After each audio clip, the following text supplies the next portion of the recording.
Imagine being invited somewhere not to be celebrated, not to be welcomed, but to be destroyed in front of cameras and champagne glasses. That was what happened to Jane. Jane worked as a cleaning lady. She scrubbed marble floors, emptied trash bins, polished glass until it disappeared, and kept her head down. Most people at Miller Global didn't notice her. Some stepped over her mop bucket like she was part of the equipment. To the people in expensive suits, she was background noise, invisible help, someone who existed only when something needed fixing. So when the envelope came, it felt unreal, almost like a sick joke. It was an invitation to the charity gala hosted by the CEO and his wife, Evelyn Miller, the cruelest woman Jane had ever encountered. But what Jane did not know was that this invitation was laced with venom. It was not an honor, it was a setup. But fate has a strange sense of humor, because on that gala night, the woman they planned to mock, the one they assumed would crumble under their laughter, walked through those doors draped in emerald and gold like royalty. And the man holding her hand? He was the kind of man who made billionaires go quiet. What happened next? No one in that ballroom could have predicted. Welcome to Afro Soul Storybook. And darling, you just crossed a threshold you can't uncross. This isn't some fairy tale romance where the prince saves the princess. This is blood and power wrapped in Armani suits. This is a legacy stolen and a woman ready to burn the world to take it back. Subscribe to watch more of our daily stories, and comment where you're watching from. I want to know how far this storm is spreading, and hit that like button. Jane Foster had perfected the art of being invisible. For 3 years, she'd moved through Miller Global like a ghost, her presence marked only by the gleaming floors and spotless windows she left behind. She started her shifts before the sun rose, when the building was still empty and quiet, and she finished long after the executives had gone home to their penthouses and mansions. Her uniform was always the same: navy blue scrubs, worn sneakers that had lost their cushioning years ago, and a name tag that most people never bothered to read. The executive floors were her territory, though she'd never belonged there. She knew every corner of the building, every hidden storage closet, every faulty light switch.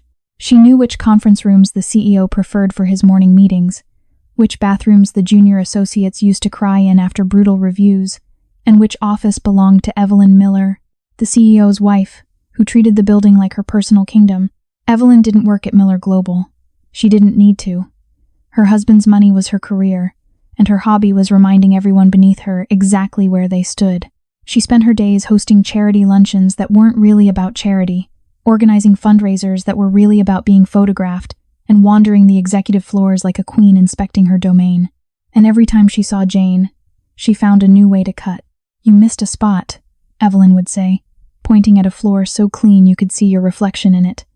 "Do I need to show you how to do your job properly? Or, could you move? You're blocking the light. Some of us have important things to do." Or, Jane's personal favorite: "I don't know why they hire people who clearly can't afford proper hygiene. You'd think a cleaning lady would at least smell clean." Jane never responded. She'd learned early that women like Evelyn fed on reactions, on tears, on anger. Silence was armor. So she kept her head down, did her work, and reminded herself that she was doing this for her boys, for the apartment that wasn't much but was theirs, for the life she was building one paycheck at a time. But silence had a cost. Every swallowed insult settled in her chest like a stone. Every dismissive wave, every cruel laugh, every moment of being treated like she was less than human, it all accumulated. Jane carried it with her, the weight of being invisible to everyone except those who wanted to hurt her. The worst encounters always happened when Evelyn had an audience. That's when the cruelty became performance art. One morning, Jane was restocking the executive bathroom when Evelyn walked in with 2 of her friends, all of them dressed in outfits that cost more than Jane's monthly rent. "Oh God, not here," one of the women said, wrinkling her nose as if Jane's presence had contaminated the air. "It's fine," Evelyn said with that particular smile that meant nothing was fine. "She's almost done, aren't you, Jane? Or do you need written instructions for toilet paper?" The women laughed, a sound like breaking glass. Jane kept her eyes on her cart, her hands steady as she gathered her supplies. She could feel their stares, their judgment, their absolute certainty that they were better than her, in every measurable way. "You know what I don't understand," Evelyn continued, examining her reflection in the mirror, "is how someone can clean all day and still look so unclean. It's almost impressive." More laughter. Jane pushed her cart toward the door. but Evelyn stepped into her path, forcing her to stop. Their eyes met for just a moment, and Jane saw something in Evelyn's face that she'd seen before in bullies and mean girls and people who hurt others because they could. Emptiness. A void where kindness should have been. "Excuse me," Jane said quietly. Evelyn moved, but slowly, deliberately, making sure Jane understood that even this small courtesy was a gift being granted, not a right being respected. Jane left without another word, her heart pounding but her face carefully blank. Behind her, she could hear them still laughing. This was her life. This was what invisible looked like, but everything changed on a Tuesday afternoon in late autumn. Jane was cleaning the executive lounge, a massive room with floor-to-ceiling windows that overlooked the city. She was wiping down the marble bar when she heard those familiar heels clicking across the floor. She didn't turn around. She knew the sound of Evelyn Miller's approach the way soldiers know the sound of incoming artillery. "Ladies, I've had the most wonderful idea," Evelyn announced to the room. Jane glanced up briefly and saw that Evelyn had brought her entire social circle. 5 women in designer dresses, all holding champagne flutes at 3 in the afternoon, all radiating the kind of boredom that comes from having too much money and too little purpose. "The gala is in 2 weeks," Evelyn continued, "and I've been thinking about how we can make it even more special this year. Something memorable. Something that really captures the spirit of charity." "What are you thinking?" one of the women asked. Evelyn's smile was a knife wrapped in silk. "I'm thinking we should invite someone unexpected. Someone who could really benefit from seeing how the other half lives. Someone who might learn something from being in the presence of real success." Jane's hand stilled on the glass she was polishing. She knew where this was going. She could feel it in the way the air in the room had changed, the way the women's attention had shifted to her like predators catching a scent. "I'm thinking," Evelyn said, her voice rising with false warmth, "that we should invite our dear Jane." The room went quiet for exactly 1 beat. Then the women erupted into delighted gasps and applause, as if Evelyn had just announced she was donating a kidney to a stranger. "Evelyn, that's so generous of you. Oh my God, she'll be so grateful. What a kind gesture." Jane finally turned around, meeting Evelyn's eyes across the room. The CEO's wife was looking at her the way a cat looks at a mouse it's been playing with for too long, ready now for the final pounce. "What do you think, Jane?" Evelyn asked, walking toward her with slow, deliberate steps. "Would you like to come to our charity gala? It's black tie, very formal. All the most important people in the city will be there. It could be a wonderful opportunity for you." The other women had gone silent, watching. This wasn't a real invitation. This was a trap being set in real time, and they all knew it. They wanted to see if Jane would take the bait. "I don't think that's appropriate, Mrs. Miller," Jane said carefully. "I wouldn't fit in." "Nonsense." Evelyn pulled a cream-colored envelope from her purse and held it out. "I insist. It's at the Grandmont Hotel, the Crystal Ballroom. You've probably never been anywhere like it. It'll be such a special experience for you." Jane didn't take the envelope. She understood what was happening. Evelyn wanted her to show up in whatever cheap dress she could afford from a discount store. Wanted to parade her around in front of the city's elite. Wanted photographs of the poor cleaning lady at the fancy gala to show everyone how charitable and kind Evelyn Miller was. And when Jane inevitably looked out of place, uncomfortable, poor, Evelyn would have her moment of superiority captured forever in social media posts and society page photographs. "Take it," Evelyn said, pressing the envelope into Jane's hand. Her grip was firm, her smile unwavering. "I really must insist. It would break my heart if you said no. After all, we're all equals, aren't we? We're all just people trying to make the world better." The irony was so thick Jane could taste it, but she was trapped. Refusing now, in front of witnesses, would be turned into a story about an ungrateful employee who rejected her employer's wife's kindness.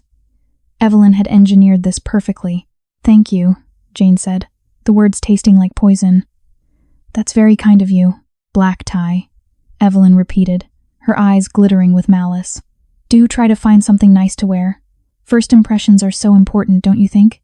The women laughed again, that same crystalline sound that made Jane's skin crawl. She clutched the envelope and left the room, her face burning but her stride steady. She didn't run. She didn't let them see her break. But inside, something was crumbling. That night, Jane sat in her tiny apartment and stared at the invitation. Black tie. The Grandmont Hotel. A world she'd only ever seen from the outside, through windows she'd cleaned, in hallways she'd vacuumed.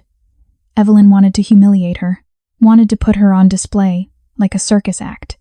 Wanted to prove, once and for all, that people like Jane would never belong in places like that. Jane should have thrown the invitation away, should have called in sick that night, should have protected herself the way she always had, by staying small and invisible and safe. But as she sat there in the dim light of her apartment, something shifted. Maybe it was exhaustion from 3 years of swallowing insults. Maybe it was rage that had been building, like pressure behind a dam. Or maybe it was just that she was tired of being invisible. She pulled out her phone and scrolled through old photos until she found what she was looking for. A picture she'd taken 3 months ago, not because she wanted to remember, but because she thought she might need proof someday that it had actually happened. It was a rainy night in August. Jane had been taking the trash to the dumpsters behind Miller Global, the last task of her shift. The alley was dark, lit only by a single flickering streetlight, and she almost didn't see him. A man, young, maybe early 30s, collapsed against the brick wall. He was wearing an expensive suit, but it was soaked through with rain and blood. So much blood. Jane's first instinct was to call 911. Her second instinct was to run. This was clearly something violent, something dangerous, something she shouldn't be involved in. But then the man looked up at her, and she saw his face. Pale, desperate, dying. "Please," he whispered in accented English. "Please." Jane had raised 2 boys alone. She'd patched up scraped knees and split lips and the bloody nose her youngest got when he tried to break up a fight at school. She'd learned basic first aid from YouTube videos and public health pamphlets. It wasn't much, but it was something. She dropped to her knees beside him, her uniform soaking up dirty alley water. "Where are you hurt?" "Stomach," he managed. "Knife." Jane saw the wound then, a dark slash across his abdomen that was bleeding too much, too fast.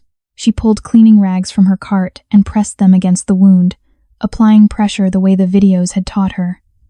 The man gasped in pain but didn't pull away. "Stay with me," Jane said. "I'm going to call for help."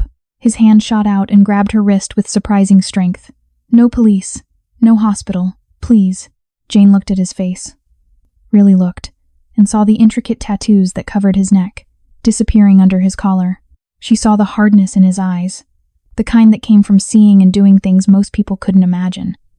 This wasn't a random mugging victim. This was someone involved in something dark. She should have walked away. Every rational part of her brain screamed at her to leave, to let someone else deal with this, to protect herself. But Jane had never been good at listening to the rational part of her brain when someone was hurting. "Okay," she said. "No police. But you need medical attention or you're going to die. Call this number." He pulled a phone from his pocket with shaking hands and showed her a contact. "Tell them Kang needs help. They'll come." Jane made the call. She didn't understand the rapid Korean on the other end, but she gave them the address and the name, and they told her help was coming. Then she sat in that dirty alley for 20 minutes, keeping pressure on the wound, keeping the man conscious, keeping him alive. He stared at her the whole time, his dark eyes never leaving her face. "Why are you helping me?" "Because you're bleeding," Jane said simply. "That's all the reason I need." When the black SUVs arrived, men in dark suits emerged and moved with military precision. They treated Jane with wary respect, as if they couldn't quite figure out what a cleaning lady was doing saving their boss's life. The man, Kang, let them lift him onto a stretcher, but he kept his eyes on Jane. "I owe you a life," he said clearly, despite the pain he must have been in. "One day, I will repay it. My name is Kang Ji-hu. Remember it." Then he was gone, loaded into an SUV that disappeared into the night. Jane was left alone in the alley with bloody rags and a business card that one of the men had pressed into her hand. She'd stood there for a long time, trying to process what had just happened, before finally finishing her shift and going home. She'd tucked the card in her wallet and tried to forget about it. Men like that, men with tattoos and private security and wounds from knives, they didn't belong in her world. She'd done a good thing, maybe saved a life, and that was enough. She didn't expect anything in return. Until now. Now, sitting in her apartment with Evelyn's poisonous invitation in her hand, Jane pulled out that business card. It was simple, expensive looking, with just a phone number embossed in black. No name, no business, just a number. Jane stared at it for a long time. Then she picked up her phone and dialed. A man answered in Korean. Jane took a breath. "Tell Kang Ji-hu that Jane Foster is calling in her favor." 3 seconds of silence. Then the voice returned, sharp with sudden respect. "He will see you tonight. A car will come for you at 8. The line went dead. Jane sat in the growing darkness of her apartment and waited. At exactly 8 o'clock, she heard a knock on her door. When she opened it, 2 men in dark suits stood in the hallway, looking deeply out of place in her shabby building. "Miss Foster," one of them said with a slight bow. "Please come with us."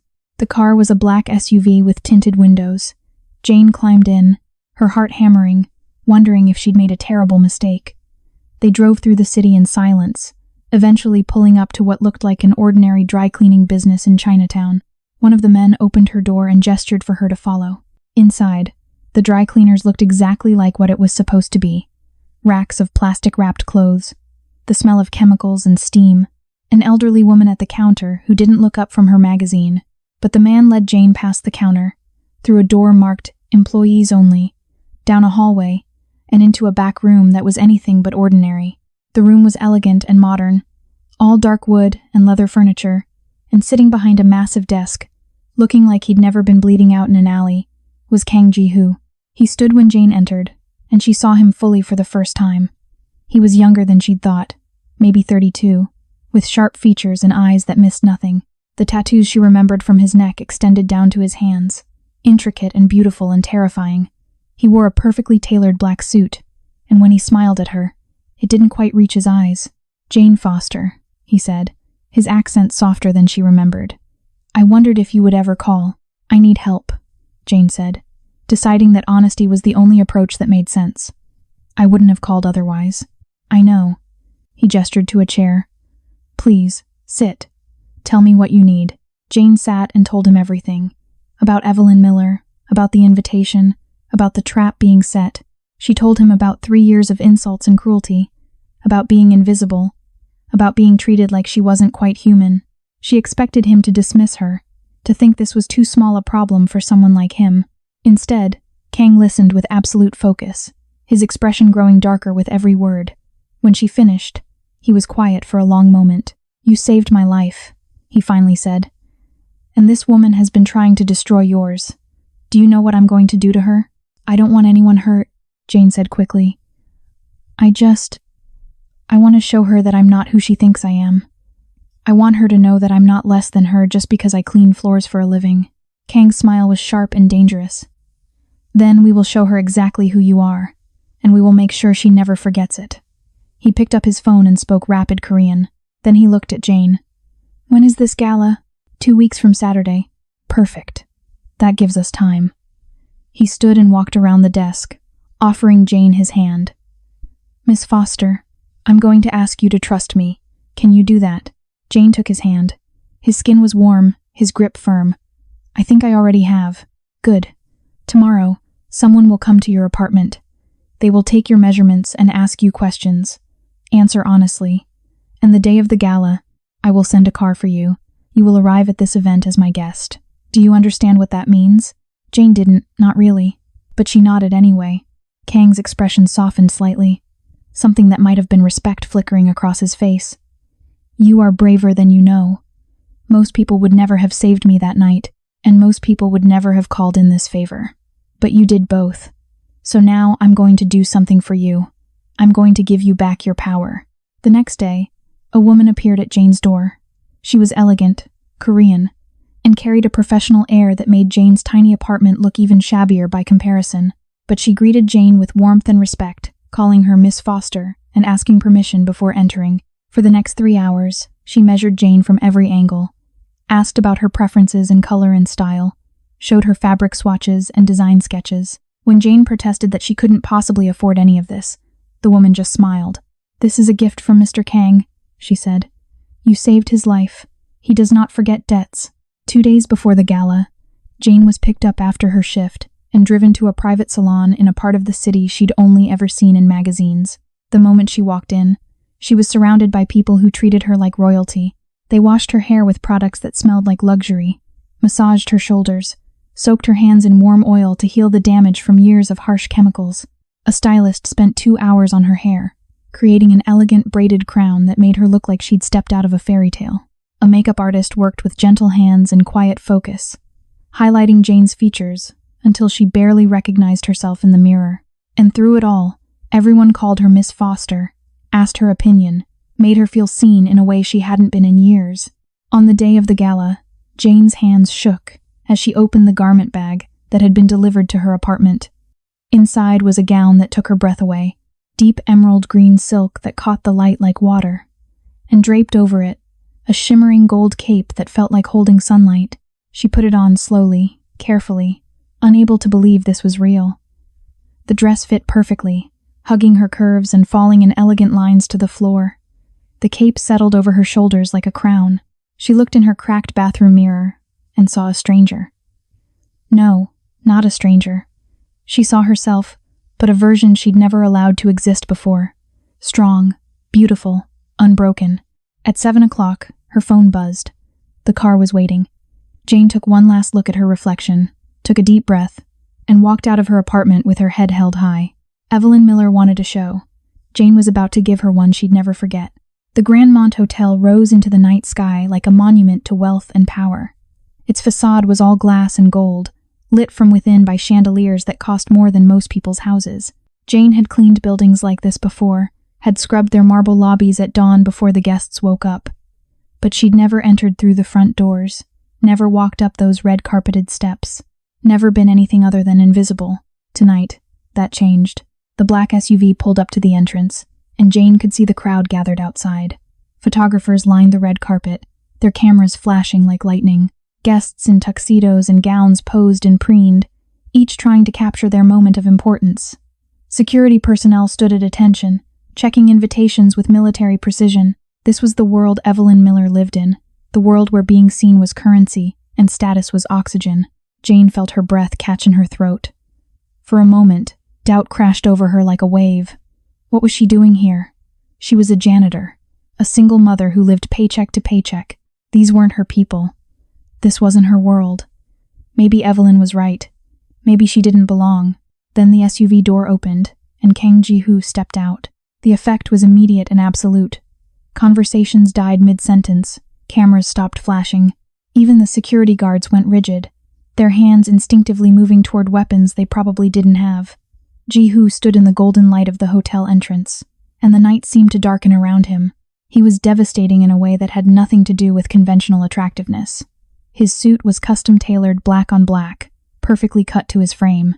His shirt was open at the collar, revealing the dark tattoos that crawled up his neck like beautiful, dangerous vines. More tattoos covered his hands, intricate patterns that disappeared under his sleeves. He looked like violence wrapped in silk, like danger dressed for dinner. But it was his presence that truly silenced the crowd.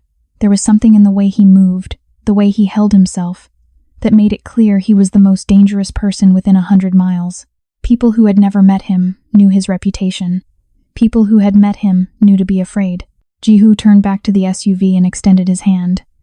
Jane took it, her heart pounding so hard she thought everyone must be able to hear it. She stepped out onto the red carpet, and for the first time in her life, Jane Foster was seen. The emerald gown caught the light like liquid silk. The gold cape flowed from her shoulders like molten metal. Her hair, arranged in that elegant braided crown, gleamed under the camera flashes that had suddenly resumed. But it was more than the clothes, more than the styling. It was the way she stood, the way she held Ji-hu's arm, the way she looked at the crowd with calm, unflinching eyes. She looked like royalty, and beside her, Ji-hu looked like the king of a kingdom nobody wanted to visit. The crowd parted as they approached, not politely, not with welcoming smiles, but the way people part when they know something predatory is moving through their midst. Jane could hear whispers starting, spreading like wildfire through the gathered elite. Is that? It can't be. Oh my God, that's Kang Ji-hu. What is he doing here? Who is that with him? Jane kept her head high, her stride steady. Her hand rested lightly on Ji-hu's arm, and she could feel the controlled power in him, like touching a tiger that had decided not to eat you yet. They climbed the steps together, and the security guards didn't even ask for their invitation. They simply stepped aside, their faces pale. The crystal ballroom was exactly what its name promised. A vast space of gold and crystal, with chandeliers the size of cars hanging from a ceiling painted with clouds and cherubs. Every surface gleamed, every corner sparkled. It was beautiful in the way museums are beautiful, designed to remind you that beauty like this exists behind doors you'll never be allowed through. Except tonight, Jane had walked through those doors. The ballroom was already full of guests, the city's elite in all their manufactured glory. Women in designer gowns worth more than Jane's yearly salary, men in tuxedos that cost more than her rent, all of them drinking champagne and networking, building alliances and destroying reputations, playing the endless games that rich people play. And then Jane and Ji-hu walked in. The effect was like dropping a stone into still water. Silence spread outward from them in concentric circles. Conversations stopped. Glasses paused halfway to lips. Every head turned to watch them enter. Their footsteps echoed across the marble floor. Jane's heels, Ji-hu's shoes. A rhythmic sound like a heartbeat, like a countdown, like the tick of a bomb about to explode. They walked slowly, deliberately, giving everyone time to look, to stare, to realize what was happening. Ji-hu's hand covered Jane's, where it rested on his arm. His touch was warm, protective, possessive in a way that made it clear to everyone watching. This woman is mine to protect. Harm her and answer to me. Jane scanned the crowd, looking for the face she knew would be there. And then she found her. Evelyn Miller, standing near the center of the room in a sparkling black gown that suddenly looked cheap and desperate compared to Jane's regal elegance. Evelyn's face had gone through several expressions in rapid succession: confusion, recognition, disbelief, and finally, pure rage. Their eyes met across the room. Jane didn't smile. She didn't need to. Her presence was statement enough. Ji-hu led her deeper into the ballroom, and the crowd continued to part around them. Some people recognized him and quickly moved out of the way, their faces pale with fear. Others didn't know him but could sense the danger, the way animals sense predators. Either way, they moved. A waiter appeared with a tray of champagne. Ji-hu took 2 glasses and handed one to Jane, his fingers brushing hers in a gesture of intimacy that was very much for show. They were creating a narrative, Jane realized. They were telling a story to this room full of people who lived and died by stories. And the story was simple. Jane Foster is under my protection. Jane Foster is mine. Touch hair and die. Are you ready? Ji-hu asked quietly, his voice pitched only for her. I don't know, Jane admitted. I've never done anything like this before. You've already won, Ji-hu said. You walked through those doors. That's all you needed to do. The rest is just watching them realize it. He was right. Jane could see it happening in real time, could see the recognition spreading through the crowd like poison through a bloodstream. People were pulling out their phones, searching for information. Others were whispering to their companions, passing along whatever rumors they'd heard about Kang Ji-hu. And slowly, terribly, the truth was dawning on them. The cleaning lady had arrived with the most dangerous man in the city. That's when Evelyn made her move. She came sweeping across the ballroom with her husband in tow, her face arranged in an expression of exaggerated surprise. The CEO, Richard Miller, looked uncomfortable, as if he could sense something was wrong but couldn't quite identify what. Jane! Evelyn's voice was loud enough to carry, loud enough to draw every remaining eye in the room. Oh my goodness, you actually came. And look at you. You found a costume. How? Creative. It was a masterful attack, delivered with a smile. Costume. Not a gown. Not a dress. A costume. As if Jane was a child playing dress-up. As if her elegance was fake. As if she was performing at being something she could never really be. And who is your... friend? Evelyn's pause before the word friend was deliberate, loaded with insinuation. Her eyes raked over Ji-hu with calculated disdain. I don't believe we've met. Ji-hu didn't respond. He simply looked at her. It wasn't a glare, wasn't a scowl. It was just attention, pure and focused, the way a scientist might look at an interesting insect before pinning it to a board. Evelyn's smile faltered. She'd expected a reaction, expected to be able to dismiss him the way she dismissed everyone who wasn't in her social circle. But something in Ji-hu's gaze was making her reconsider, making her afraid. Evelyn, Jane said, her voice calm and steady. This is Kang Ji-hu. He's my date for the evening. How lovely, Evelyn said, recovering her composure. She turned to her husband. Richard, this is Jane. She's one of our cleaning staff. I invited her to the gala as a charitable gesture. Isn't it wonderful that she found someone to escort her? Richard Miller looked like he wanted to be anywhere else. He was a large man, red-faced and soft from too many business lunches, and he clearly had no idea what his wife had done, or why everyone in the room was staring at them with expressions of horror. Nice to meet you, he mumbled, extending his hand toward Jane. Ji-hu moved. It wasn't threatening, wasn't violent, but it was decisive. He placed himself between Jane and Richard Miller, his body language making it clear that the CEO was not welcome to touch her. "You must be Richard Miller," Ji-hu said. His English was perfect, with only the slightest accent. "The CEO of Miller Global. How interesting to finally meet you in person. I'm sorry. Do we know each other?" Richard asked, confusion written across his face. "Not yet," Ji-hu said, "but we will.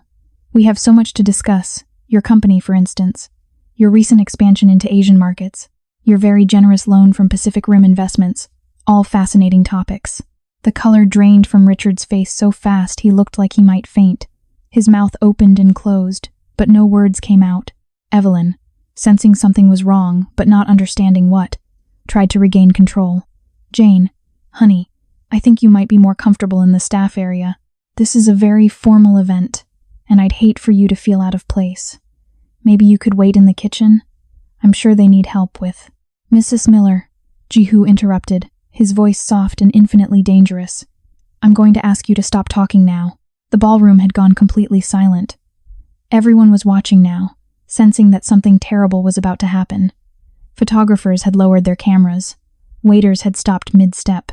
Even the string quartet in the corner had trailed off, their instruments falling silent. Evelyn's face flushed red.